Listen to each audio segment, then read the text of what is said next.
Hi, Grandma here, and I'm reading The Golden Goblet by Eloise Jarvis McGraw. I only read half of the chapter. It was a very long chapter. But in that chapter, we were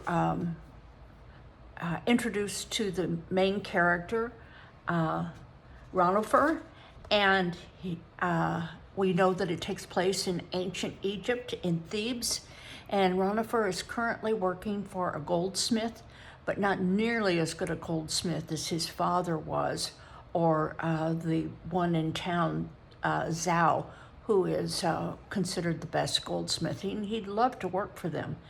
Meanwhile, he's having to live with his evil stepbrother, Gebu, and we've been introduced to the Babylonian, who is not to be trusted. We have just found out that the goldsmith that Ranofer works for is missing gold. And anyway, so Rake is his name. "Nothing ails me, honored master," murmured the boy. "I only wonder what evil one could find it in his heart to rob so good a man." Rake's homely face relaxed with pleasure. He was not accustomed to being called honored master by even his lowest hireling. "Do not trouble your head about it, Ranofer, but make certain to weigh your sweep when we may not make this robber's task too difficult to continue."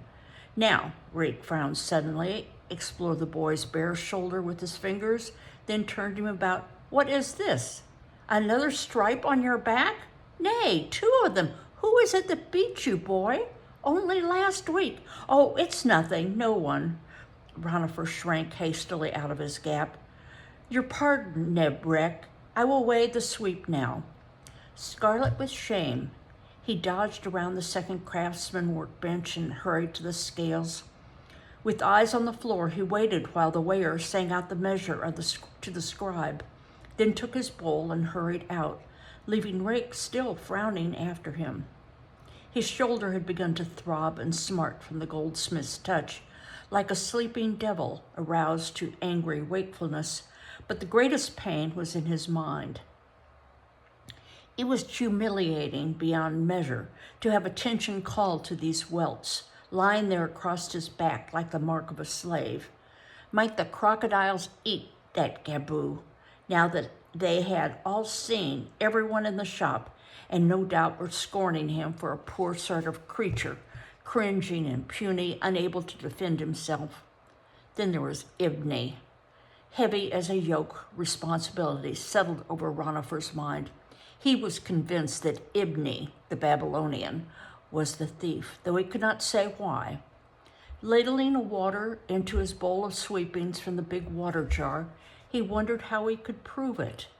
The slimy creature might carry gold anywhere, in his mouth, under his sandal strap, in a loaf of bread. Imagine gold in a loaf of bread. Or in a wineskin? Ranofer stood motionless, feeling all his flesh crawl. In a wineskin. Perhaps in the very ones he'd been carrying home to Gebu each week. The ones whose contents were always emptied into the pavement in the dead of night, as if the wine had no value. "Osiris the Merciful forbid it," thought the boy. "If it is so, then I too have been a thief, though I did not know it. Nay, it cannot be so. It must not be so." Yet that slim little ingot, the one he had poured but a short time ago, how easily it would slip into a wineskin. He let the dipper crash back into the water jar and started for the small washing trays at the front of the courtyard, darting a glance toward the wire maker's bench as he passed. What he saw made him stop in his tracks. Only 1 ingot lay beside the draw plate. When the Babylonian passed this way for the drink that he had not wanted, 4 ingots had been there. Another coil of wire lay ready for annealing. Well, that accounted for 1 of them. The apprentice held another, greasing it for the draw plate.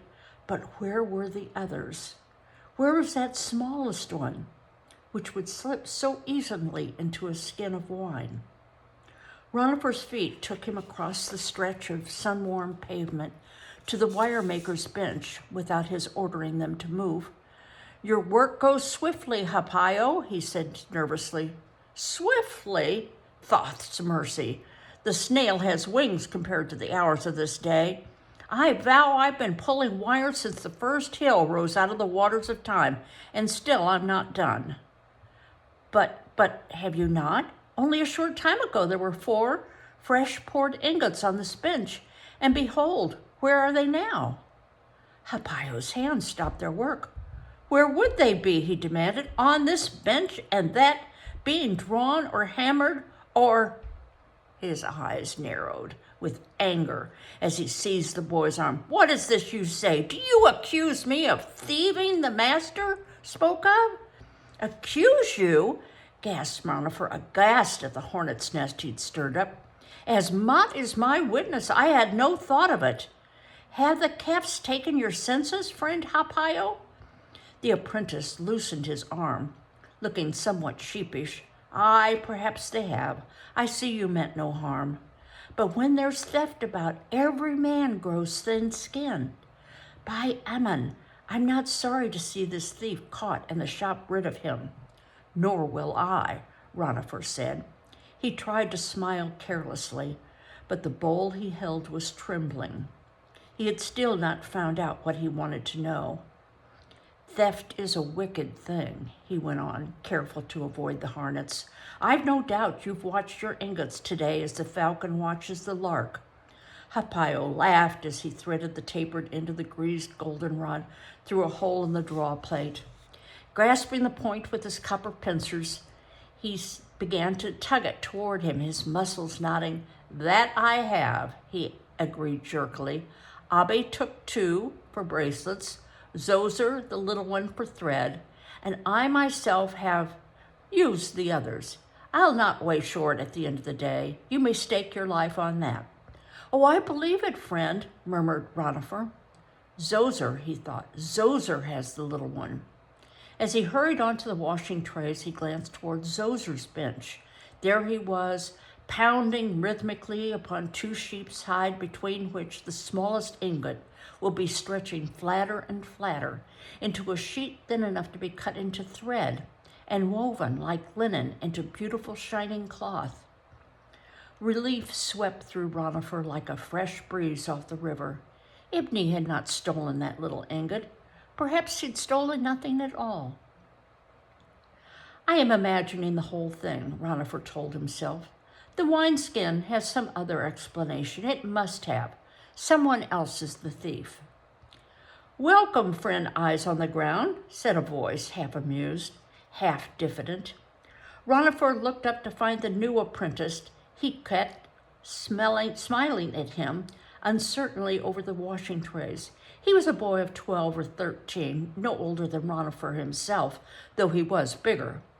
Both boys still wore the youth lock, a thick strand of hair left to grow from one side of their shaven heads and fall in an ebony curl to the shoulder. Both also wore amulets dangling from one wrist to protect them from kefs. Neither could boast more than a single short garment held at the waist by a rag of a sash. There the resemblance ended, however, for Heket was rich in prospects. He was safely apprenticed and destined to become as fine a goldsmith as teaching could make him. For a moment, pure envy filled Ranofer, as it had when Heket first appeared in the shop 3 days ago. Heket's smile wavered, and Ranofer controlled his feelings quickly, realizing they must show in his face. With as civil a nod as he could muster, he stepped to the new boy's side at the bench and drew a washing tray toward him.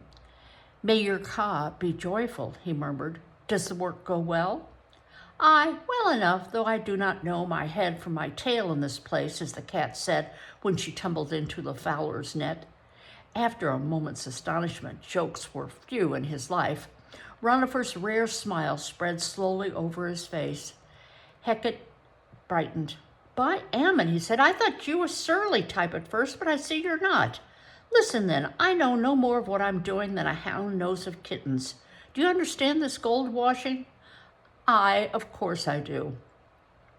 Then instruct me for the sake of Ptah the bearded.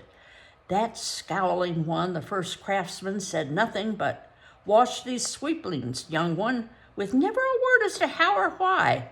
"Are they clean yet?" "Aye, but there's trash still with them in the water," said Ranofer, peering into Hecate's bowl. "Have you not poured it through a cloth?" "Cloth?" echoed the other brightly. Ranofer pointed to the coarse linen straining cloths hanging below the bench. "Come, do as I do." Together they stretched cloths over the shallow washing trays, poured in water and gold together. As the cloth sank to the bottom of the tray, the particles of gold clung to it in glittering residue, allowing the trash to be poured off along with the water. "Now, again, with fresh water," directed Ranofer. "Ah," Hecate remarked presently, "I begin to find reason in this," as the priest said when he discovered the dead rat under the altar. "How is it your hand is so practiced, friend? Someone has taught you well." "My father taught me," said Ranofer before he thought. "Your father? Is he a goldsmith? The gods smile on you. What else does he teach you?" Ranofer was biting his tongue from mentioning it. "He teaches me nothing now," he answered curtly. "But why?" "Because he went to his tomb 10 months ago to join my mother, who has been with the gods these many years." Hecate glanced at him, then returned quickly to his work. "May their boss have food and drink forever," he murmured. There was a moment's awkward silence, during which Ranofer struggled without much success against the familiar frightened loneliness that had swept in again, as through an open door. Hecate said presently, "No one told me your name." "Ranofer, the son of Thutra." "Aye, I have heard of Thutra the goldsmith." Many heard of him. He was a friend of Zhao, the master. Zhao himself praised his work. Many will hear of you too, perhaps, when you have finished your apprenticeship here and become I'm not an apprentice here." The other turned in surprise. "You are not apprentice to Rake the goldsmith?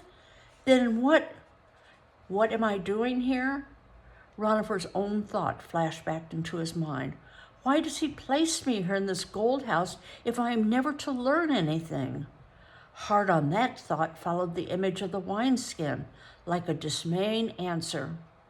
He turned to Hecate more brusquely than he intended. "I am a porter.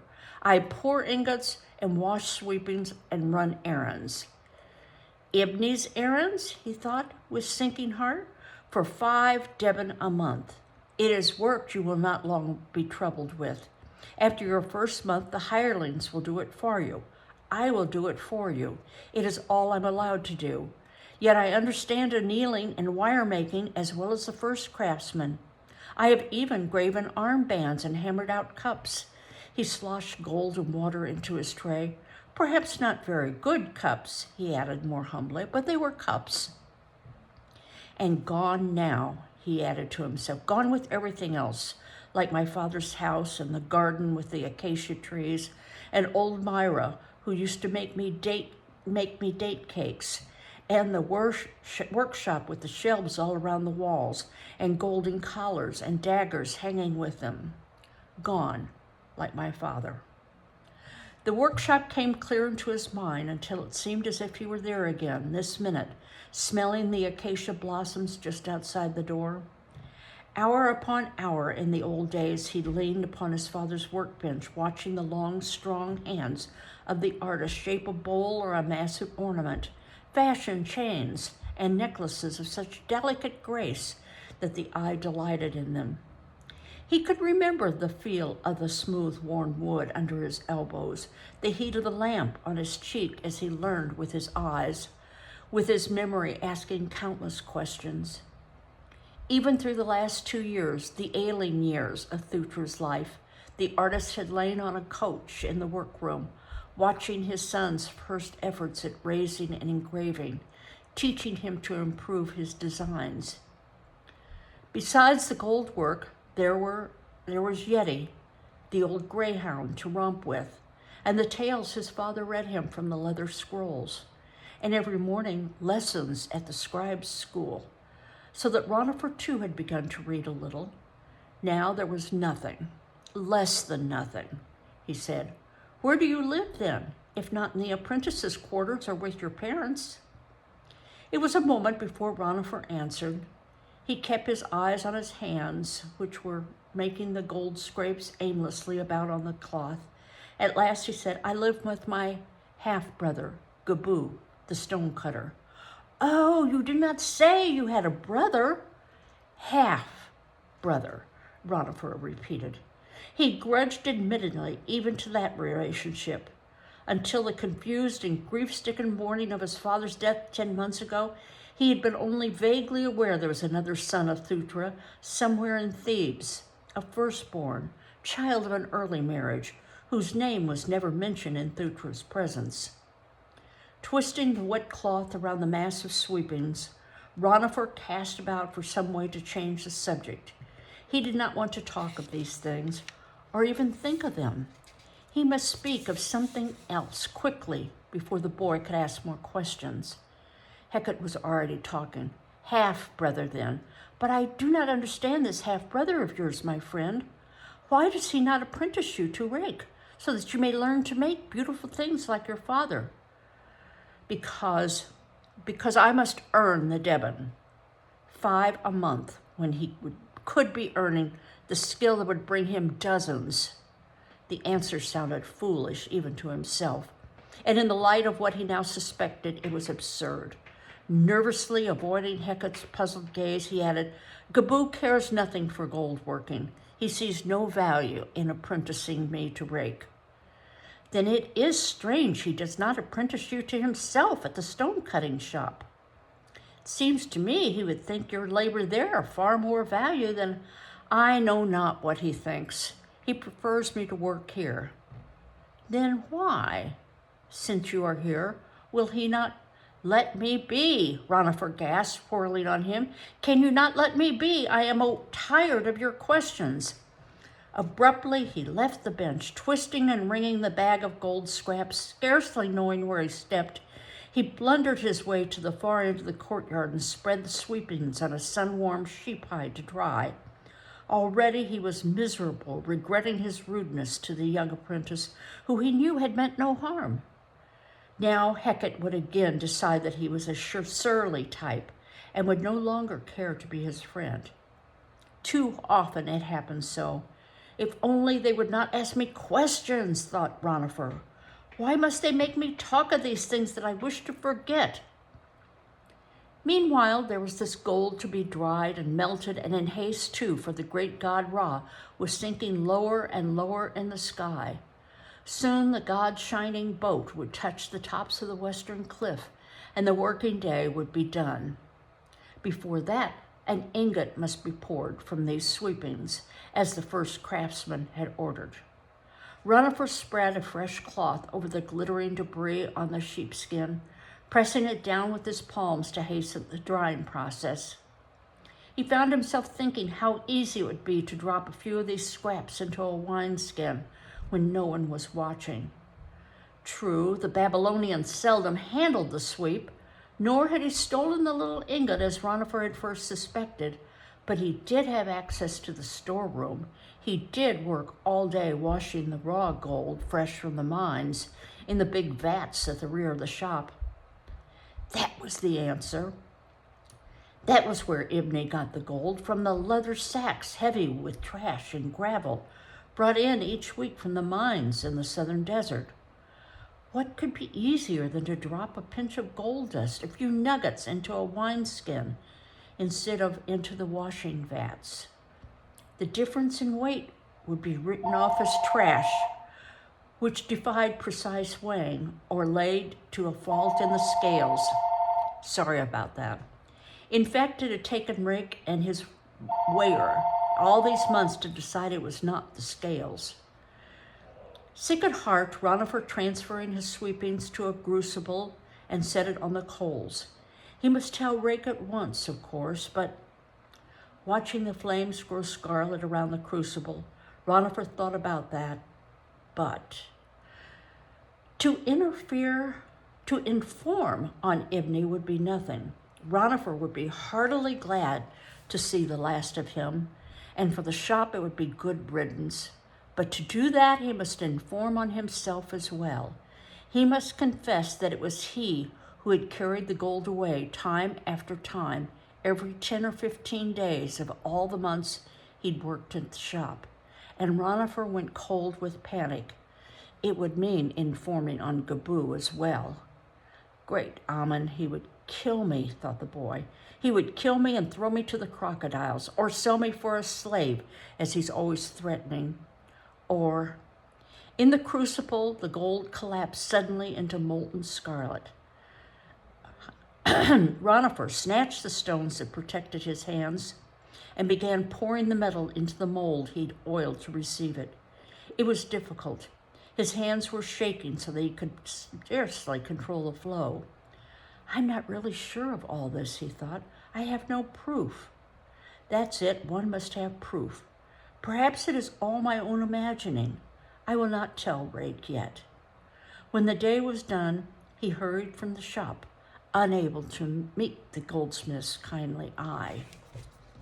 So he's not sure that Ibni is sneaking gold out through the wineskins, but he has his suspicions.